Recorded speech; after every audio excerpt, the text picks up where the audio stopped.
Assalamualaikum warahmatullahi wabarakatuh. Perkenalkan, nama saya Sanggung Putri Basilia dari Fakultas Ekonomi dan Bisnis. Pernyataan yang pertama, terdapat dua jenis saham yang dapat diterbitkan oleh suatu PT saham treasury dan saham prioritas. Pernyataan tersebut salah. Saham treasury bukanlah jenis saham yang dapat diterbitkan oleh suatu PT, melainkan saham yang telah diterbitkan oleh perusahaan tersebut dan kemudian dibeli kembali atau ditahan oleh perusahaan itu sendiri. Saham treasury tidak memiliki hak suara dan biasanya tidak memberikan hak atas dividen. Saham prioritas merupakan salah satu jenis saham yang dapat diterbitkan oleh perusahaan. Saham prioritas memberikan hak-hak khusus kepada pemegangnya seperti hak atas pembagian dividen yang lebih tinggi daripada pemegang saham biasa dan hak atas likuidasi perusahaan yang lebih tinggi. Pernyataan yang kedua, pemegang saham preferen dapat ikut serta dalam pengambilan keputusan perusahaan. Pernyataan tersebut bisa benar atau salah tergantung pada hak-hak yang diberikan kepada pemegang saham preferen dalam dokumen pendirian perusahaan dan perjanjian saham.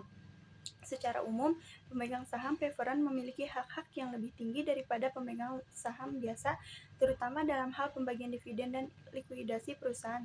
Namun, dalam sebagian besar kasus, pemegang saham preferen tidak memiliki hak suara yang sama dengan pemegang saham biasa. Dalam beberapa kasus, pemegang saham preferen dapat diberikan hak suara penuh atau hak suara terbatas dalam pengambilan keputusan perusahaan. Pernyataan ketiga, terdapat dua jenis saham preferen, yaitu saham preferen kumulatif dan saham preferen non-kumulatif. Pernyataan tersebut benar. Terdapat dua jenis saham preferen umum yang dikenal, yaitu saham preferen kumulatif dan saham preferen non-kumulatif. Pernyataan yang keempat, jika dilihat dari nilai yang ditetapkan suatu saham, terdapat tiga jenis saham. Pernyataan tersebut tidak benar. Jika dilihat dari nilai yang ditetapkan, umumnya terdapat dua jenis saham, yaitu saham dengan nilai nominal atau per value dan saham tanpa nilai nominal atau non per value. Pernyataan kelima, saham dengan nilai ditetapkan, saham yang disurat saham ditetapkan nilai nominalnya. Pernyataan tersebut benar. Saham yang disebut dalam surat saham umumnya memiliki nilai nominal yang ditetapkan. Surat saham adalah dokumen fisik yang mewakili kepemilikan saham oleh pemegangnya. Pernyataan keenam, untuk saham yang bernilai nominal atau nilai yang ditetapkan akuntansinya sama, yaitu rekening modal. Pernyataan tersebut salah. Meskipun saham dengan nilai nominal atau nilai yang ditetapkan memiliki nilai nominal yang tercantum, akuntansinya tidak selalu menggunakan rekening modal. Akuntansi untuk saham dengan nilai nominal atau nilai yang ditetapkan biasanya melibatkan dua jenis rekening yang berbeda, yaitu rekening modal dan rekening nilai nominal atau rekening saham berbayar. Pernyataan ketujuh, untuk saham tanpa nilai nominal ditetapkan rekening modal saham akan dikredit sebesar uang yang diterima. Pernyataan tersebut salah. Untuk saham tanpa nilai nominal atau non per value, rekening modal saham tidak akan dikreditkan sebesar uang yang diterima. Saham tanpa nilai nominal tidak memiliki nilai nominal yang ditetapkan, sehingga tidak ada jumlah tertentu yang dikaitkan langsung dengan modal saham. Pernyataan ke-8, saham preferen kumulatif adalah saham preferen yang jika dividen 1 tahun tidak dibayar, maka jumlah dividen ini wajib dibayar pada tahun-tahun berikutnya.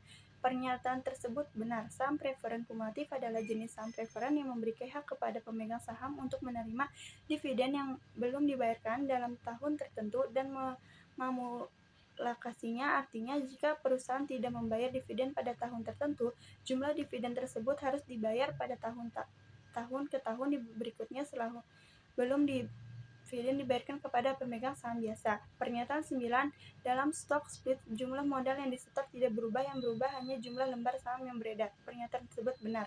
Dalam stock split jumlah modal yang disetor tidak berubah, yang berubah hanya jumlah lembar saham yang beredar. Stock split adalah proses di mana perusahaan membagi-bagi saham yang ada menjadi beberapa lembar saham baru tentu dengan pertandingan tertentu. Pernyataan 10, apabila terjadi stock split, maka harus dibuat ayat jurnalnya. Pernyataan tersebut tidak sepenuhnya benar. Stock split umumnya tidak memerlukan pembuatan ayat jurnal khusus dalam catatan akuntansi perusahaan. Stock split adalah perubahan struktur lembar saham dengan membagi-bagi saham yang ada menjadi beberapa lembar saham baru dengan pertandingan tertentu. Ini tidak mempengaruhi nilai total modal yang disetor atau modal ekuitasi perusahaan. Oleh karena itu, dalam banyak kasus stock split tidak menghasilkan perubahan dalam catatan akuntansi perusahaan, merupakan pembuatan ayat jurnal.